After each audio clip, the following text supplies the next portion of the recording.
Coucou les amis, je vous retrouve avec l'interprétation du thème astral de Taylor Swift. C'est Alexandra qui me l'a demandé. Je lui fais des gros bisous parce qu'elle m'écrit beaucoup en privé, surtout quand il y a des infos importantes dans l'actualité en lien avec éventuellement ce que je peux faire comme prévision. Du coup, Taylor Swift, elle est Sagittaire ascendant Scorpion. Le Scorpion, l'ascendant Scorpion, on a ici des énergies qui sont assez fortes avec cette énergie de transformation propre au Scorpion. Le Scorpion, dans le cadre du combat et de la guerre, c'est pas une énergie qu'on peut tuer puisque dans l'énergie du Scorpion, on a la renaissance. Donc c'est vraiment des très fortes personnalités, surtout dans le cadre de combat, de confrontation.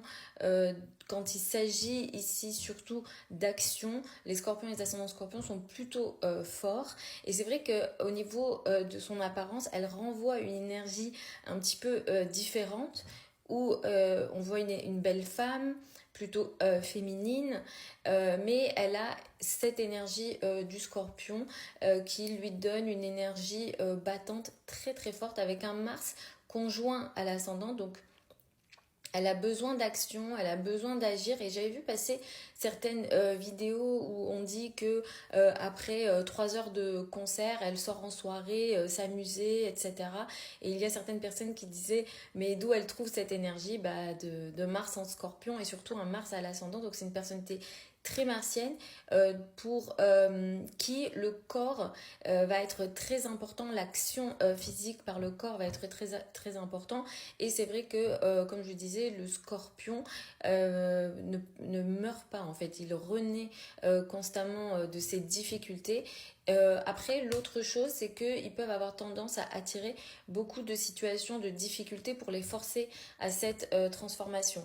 Le thème est très concentré sur l'axe 2-8, c'est-à-dire l'axe des finances, des revenus et des ressources.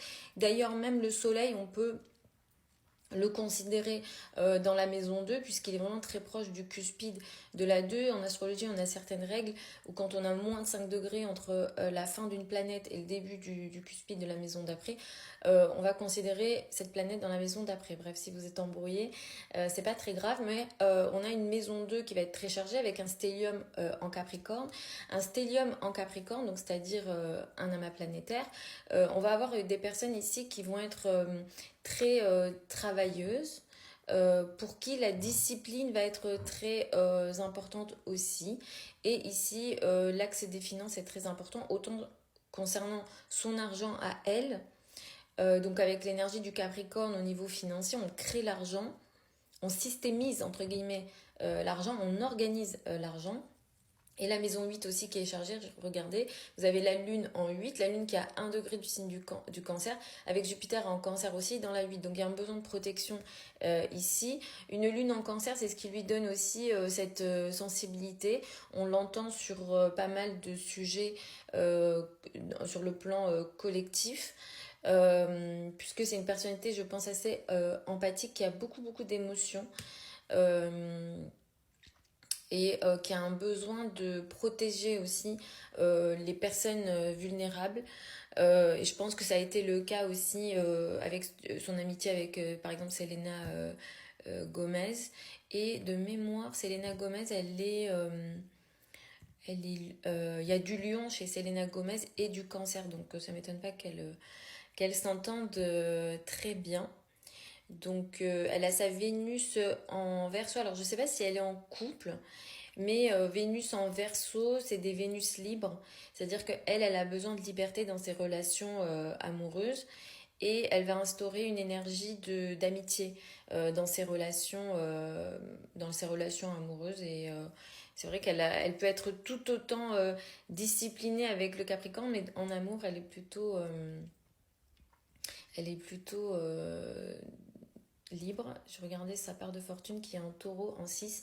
C'est-à-dire que sa fortune se situe dans l'action au quotidien, dans ce qu'elle fait au quotidien et surtout dans ce qu'on appelle les services qu'on rend aux autres, le fait d'être utile pour les autres. Et la part de fortune en taureau très bien placée dans l'énergie du taureau qui est reliée du coup à l'argent. Voilà les amis, j'espère que c'est une interprétation qui vous a plu. J'ai pas trop interprété Pluton parce que c'est vrai qu'on peut le considérer un chouïa éloigné de l'ascendant. Mais si je mettais le thème en wall sign, Pluton est en maison 1, donc c'est aussi une personnalité très charismatique, mais voilà, elle est très forte dans les combats qu'elle mène. Elle a énormément d'énergie et entre guillemets, j'allais dire, on peut pas l'abattre. Voilà les amis, j'espère que ça vous a plu. Vous avez plein de liens au niveau de mon profil si vous souhaitez une consultation privée avec moi.